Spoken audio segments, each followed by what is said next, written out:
Hi అండి. ఇవాళ మన వీడియోలో పకోడీ చేస్తున్నా. ఎందుకంటే వర్షం పడుతుంది, వాతావరణం చాలా చల్లగా ఉంది. ఇప్పుడు వేడిగా పకోడీ వేసుకొని తినాలనిపించి చేస్తున్నాను ఈ రెసిపీ. ఎప్పుడు ఆనియన్ పకోడీ కాకుండా బోరింగ్ ఇలా నేను చేసిన విధంగా ఒకసారి ట్రై చేసి చూడండి. అస్సలు ఎమ్మిగా ఉండదు. అసలు పిల్లలు కూడా చాలా ఇష్టంగా తింటారు. డిఫరెంట్గా ట్రై చేయండి. ఈ వీడియో కనుక మీకు నచ్చినట్లయితే ఒక లైక్ చేయండి. వీడియోని మీకు అర్థం కావాలంటే చివరి దాకా స్కిప్ చేయకుండా చూడండి. అప్పుడే నేను చేసిన రెసిపీ మీకు పూర్తిగా అర్థమవుతుంది. ఇంకెందుకండి ఆలస్యం, రండి వీడియోలోకి వెళ్ళి పకోడీ చేసేద్దాం.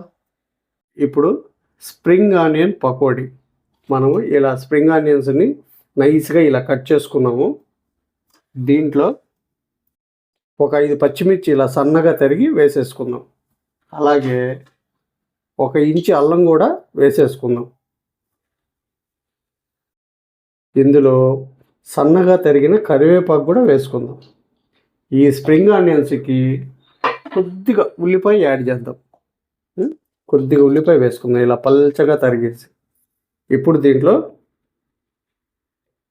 రుచికి సరిపడినంత సాల్ట్ కూడా వేసుకుందాం. ఇప్పుడు ఇందులో 2 టేబుల్ స్పూన్ల ఆయిల్ కూడా వేసుకుందాం.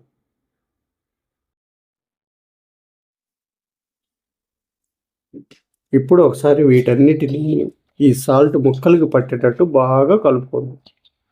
ఇప్పుడు 1 టీ స్పూను జీలకర్ర కూడా వేసుకుందాం. మంచి రుచి వస్తుంది, మంచి ఫ్లేవరు వస్తుంది. ఇప్పుడు 250 గ్రాములు శనగపిండి మనం తీసుకున్న ముక్కలకి సరిపోతుంది అన్నమాట.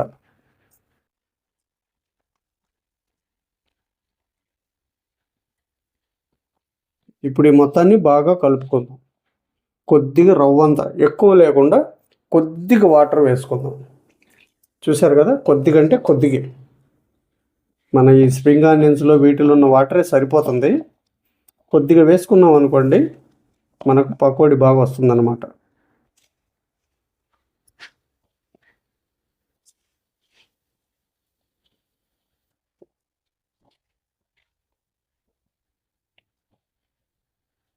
చూసారు కదండి, మన పకోడీకి అయితే ఇలా కలుపుకోవాలన్నమాట. మరీ లూజ్ కాకుండా, మరీ గట్టిగా కాకుండా.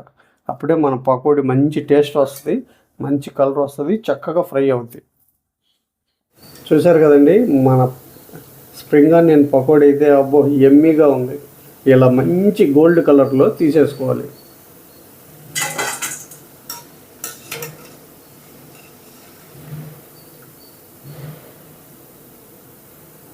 ఎప్పుడు బోరింగ్గా ఉల్లిపాయ పకోడీ, తోటకూర పకోడీ, పాలకూర పకోడీ లేకుండా ఇలా స్ప్రింగ్ ఆనియన్స్తో డిఫరెంట్గా ట్రై చేయండి.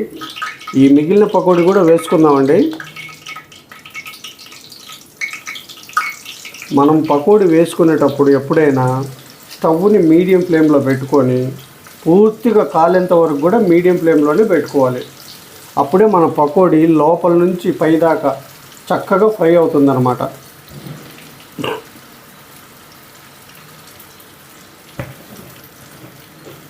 ఇప్పుడు ఇలా పకోడీ వేసాం కదా, ఒక 2 నిమిషాలు దాన్ని కదల్చకుండా ఉంటే విడిపోకుండా చక్కగా వస్తుందన్నమాట.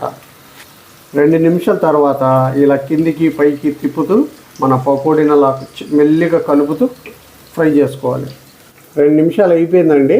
ఇలా మెల్లిగా ఇలా కిందికి పైకి ఇలాగ తిప్పి వేసుకుంటూ మెల్లిగా ఇలాగా, ఎందుకంటే మనం వేసిన పకోడీ చిన్న ముక్కలుగా విడిపోకుండా ఇలా తిప్పుకుంటూ ఫ్రై చేసుకున్నాం అనుకోండి, లోపల నుంచి పైదాకా చక్కగా ఫ్రై అవుద్ది అనమాట. చూశారు కదండి, మన పకోడీ అయితే రెడీ అయిపోయింది. సింపుల్ అండి, 10 నిమిషాల్లో చక్కగా ఈవినింగ్ పిల్లలకి ఇలా డిఫరెంట్ స్టైల్లో స్నాక్స్ చేసి పెట్టండి.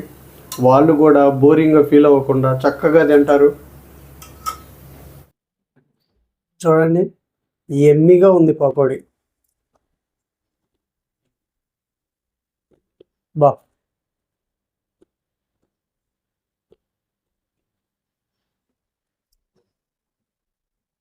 నిజంగా స్ప్రింగ్ ఆనియన్ పకోడీ ఇంత అద్భుతంగా వస్తుందని నేను కూడా ఎక్స్పెక్ట్ చేయలే. నిజంగా అండి, బా ఎంత అద్భుతంగా ఉందంటే అంత అద్భుతంగా ఉంది. మీ పిల్లలు ఖచ్చితంగా లొట్టలేసుకుంటూ తినేస్తారు.